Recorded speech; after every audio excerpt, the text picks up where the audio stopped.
रेखा, देखना तो जरा कौन आए है। क्या माँ, संतोषी को बोलो ना, वो खोल देगी। अरे संतोषी नहीं आई, तेरे कहने पर तो मैंने निकाल दिया उसे काम से। अब तू ही जाकर देख कौन है। ओफो, देखती हूँ, रुको जरा। अपनी माँ ललिता को ऐसा बोलकर रेखा फिर घर के मेन डोर की तरफ बढ़ी। तब तक घर की डोरबेल और 2-3 बार बज चुकी थी। अरे रुको ना भाई, आ तो रही हूँ। क्या चाहिए? नमस्ते जी। नमस्ते, पर आप हो कौन? मेरा नाम राशि है, मैं वो पीछे झुग्गी में रहती हूँ। झुग्गी में? हाँ तो बताओ क्या काम है? जी वो किसी ने बताया था कि आपको घर के काम के लिए कोई चाहिए। अच्छा, काम वाली हो? माँ, कोई लड़की आई है घर के काम के लिए, तो अंदर बुला लेना। फिर रेखा राशि को लेकर अंदर चली गई। राशि बड़ी हैरानी से उस बड़े से घर को देख रही थी। माँ, ये है वो लड़की। अब क्या नाम बताया था तूने अपना? जी राशि। तू तो बड़ी सुंदर है। तुझे तो कहीं भी नौकरी मिल जाती तो फिर ये नौकरानी का काम क्यों करती है? जी सुंदरता से क्या होता है, अच्छी नौकरी के लिए पढ़ाई लिखाई भी तो जरूरी होती है ना। हाँ, ये बात भी ठीक कही तूने। वैसे कहाँ तक पढ़ी हो तुम? जी वो 5वीं पूरी ना कर पाई थी गांव में, फिर पापा के साथ यहाँ आना पड़ गया तो बस। फिर यहाँ तो जी आपको पता ही है, शहर के स्कूल कितने महंगे होते हैं, तो पापा पढ़ा नहीं पाए आगे। अच्छा ये बता, पहले कहीं काम किया है या हमें ही रिस्क लेना पड़ेगा? नहीं जी, काम तो कहीं नहीं किया, पर मैं अपना घर बड़े अच्छे से संभालती हूँ। वैसे इस घर का भी ख्याल रख लूंगी। ठीक है, फिर कल से काम पर आ जाना। अरे रुक जा रेखा, अभी मैं बैठी हूँ ना यहाँ। राशि, फोन तो है ना तेरे पास? हाँ जी, ये छोटा फोन है मेरे पास। अरे तो घंटी तो बजती होगी ना इस पर, बात हो जाएगी। हाँ जी, बात तो आराम से हो जाएगी। तो ठीक है, अपना नंबर रेखा को लिखवा जा। अगर सही लगेगा तो तुझे शाम तक फोन कर देंगे। और सुन, सुबह 9 बजे आना पड़ेगा। हर रोज झाड़ू पोछा बर्तन और फिर दोपहर का खाना बनाना होगा। पगार मिलेगी 5,000 रुपए। ठीक है? जी ठीक है, मैं आ जाऊंगी, मतलब आपके फोन का इंतजार करूंगी। इसके बाद राशि ने रेखा और ललिता को हाथ जोड़कर नमस्ते की और फिर वहां से चली गई। उसके जाने के बाद रेखा और ललिता आपस में बात करने लगे। क्या माँ, सही तो है, देखने में भी ठीक ही है, और कह तो रही है कि सारा काम कर लेगी। अरे वो सब तो ठीक है, पर इतनी सुंदर लड़की नौकरानी का काम क्यों करेगी, मेरी समझ में ये नहीं आ रहा। क्या माँ, आपको उससे क्या करना है? और दूसरी बात, यहाँ पढ़े लिखों को तो आजकल नौकरी मिल नहीं रही, तो भला इस चौथी पास को कौन देगा नौकरी? और माँ, इसे ना अब हाँ कर दो। संतोषी को गए 1 हफ्ता हो गया। मैं तो थक गई घर के काम कर करके। इतना काम तो मैं अपने ससुराल में भी नहीं करती थी।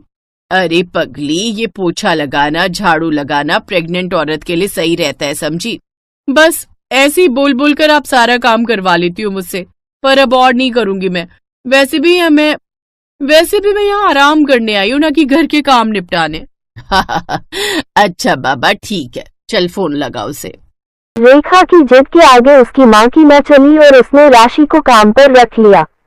दरअसल रेखा प्रेग्नेंट थी, उसका पति विदेश में नौकरी करता था, इसलिए वो प्रेग्नेंट होने के बाद अपने घर आ गई थी। फिर अगली सुबह, मैडम आइए, नाश्ता बन गया है। अरे वाह, क्या बनाया तुमने? जी आलू के पराठे बनाए, साथ में दही लेंगी अचार? दही ही ठीक है। ये बहुत टेस्टी बनाया है तुमने। अच्छा राशि, तुम्हें और क्या क्या बनाना आता है? छोटी मैडम, आप जो कहो वो सब बना दूंगी मैं। अच्छा तो कल सुबह सैंडविच बनाओ फिर। ठीक है, जैसा आप कहो। ऐसे ही दिन गुजरते गए। राशि ललिता के घर में बहुत मन से काम करती थी, जिससे ललिता का घर हमेशा चमकता रहता था। फिर एक दिन जब ललिता नाश्ते की तैयारी कर रही थी तब राशि आ गई क्या? जी मैडम। अच्छा सुनो, आज नाश्ता थोड़ा ज्यादा बनाना। मेरा बेटा आया है शहर से, वो वहाँ नौकरी करता है और कभी कभार हमारे पास यहाँ आ जाता है। जी अच्छा। राशि ने उस दिन सबके लिए पाव भाजी बनाई और फिर, मैडम, छोटी मैडम आ जाइए, नाश्ता लग गया है। ललिता मोहन को लेकर खाने की टेबल पर आ गई। और भाई मोहित, कैसा है?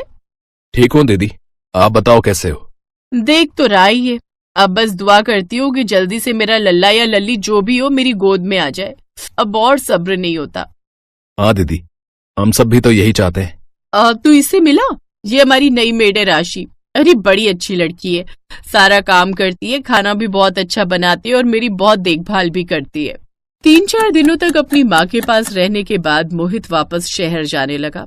ठीक है माँ, मैं चलता हूँ। और सुनो, जैसे ही कुछ आसार लगे आप मुझे फोन कर देना, मैं झट से आ जाऊंगा गाड़ी लेकर।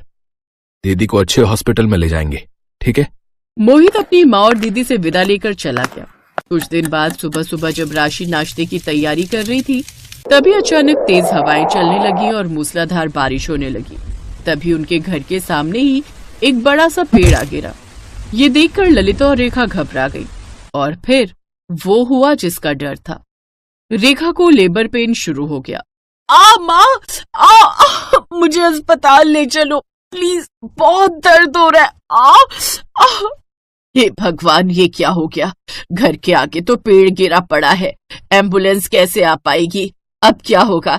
राशि, ओ राशि, जल्दी एम्बुलेंस के लिए फोन कर बेटा। जी मैडम, अभी लगाती हूँ। राशि ने एम्बुलेंस को फोन किया और ललिता ने मोहित को। फिर थोड़ी देर बाद, ये एम्बुलेंस की आवाज है ना? जी मैं जाकर देखती हूँ। तभी राशि झट से वापस आई। उसके पीछे 2 नर्सेस थी, उनके हाथ में एक स्टील का बक्सा था।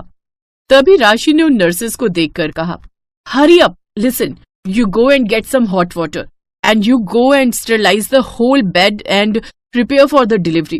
We have to do this here. Understood? Yes, doctor. राशि को यूं फर्राटेदार इंग्लिश बोलता देखकर ललिता के होश उड़ गए। कुछ ही देर बाद उस कमरे से बच्चे के रोने की आवाज आई और फिर जब दरवाजा खुला तो राशि के हाथ में एक प्यारा सा बच्चा था। मुबारक हो मैडम, लीजिए, आप नानी बन गई और आप मामा। तुम्हारा बहुत बहुत धन्यवाद बेटी, पर तुम ये सब। माँ, ये डॉक्टर राशि है। अब आप पूछोगे कि ये डॉक्टर आपके घर में कैसे, और मैं इसे कैसे जानता हूं? तो सच ये है माँ कि राशि और मैं एक दूसरे से बहुत प्यार करते हैं और शादी करना चाहते हैं। लेकिन जब मैंने इसे बताया कि आपको जॉब करने वाली लड़कियां पसंद नहीं है, तो राशि ने बड़े भरोसे के साथ कहा कि वो आपका दिल जीत कर दिखाएगी और ये साबित करके दिखाएगी कि पढ़ी लिखी लड़कियां भी अच्छे से घर संभाल सकती हैं। और तो और जब इसे पता चला कि दीदी प्रेग्नेंट है, तो उसी ने ये पूरा प्लान बनाया। और चूंकि राशि यहां पहले से थी, तो मुझे दीदी की कोई चिंता भी नहीं थी। अरे पर ये तो धोखा है ना। सॉरी, अगर मेरी इस हरकत से आपको बुरा लगा हो तो मुझे माफ कर दीजिए मैडम। मैडम नहीं मम्मी, पगली कहीं की। मुझे मनाने के लिए कितनी तकलीफें उठाई तुमने, पर ठीक ही है, इसी बहाने मैंने तुम्हें अच्छे से परख तो लिया